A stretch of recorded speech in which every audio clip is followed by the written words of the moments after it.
आपको दिक्कत है तो कहाँ जाना है? अभी अगर डिपेंड आपके यहाँ मानिए आपके पिताजी हैं या मिसेज है, यहाँ पे तबीयत खराब हुई 50,000 देखिए दोस्तों, यहाँ लिखा हुआ है कि विदेश भारत सरकार द्वारा पूर्व प्रस्थान अभियान प्रशिक्षण PDOT के रूप में मान्यता प्राप्त प्रशिक्षण केंद्र स्किल वेरिफिकेशन प्रोग्राम सऊदी अरब हेतु टाका मॉल अधिकृत सेंटर के माध्यम से दिया जाता है। अधिक जानकारी के लिए आप यहाँ संपर्क कर सकते हैं। Skill India international centre government IIT campus Karaundi Varanasi Uttar Pradesh.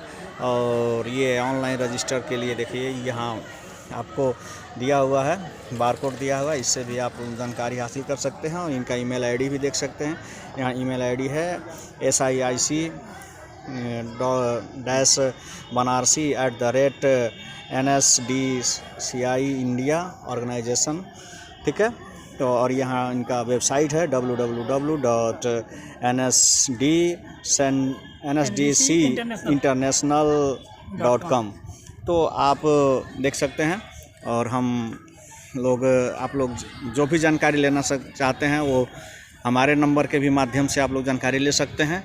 और हम आप लोगों को निःशुल्क विदेशों में भेजने के लिए, रोज़गार दिलाने के लिए हम वचनबद्ध हैं जी।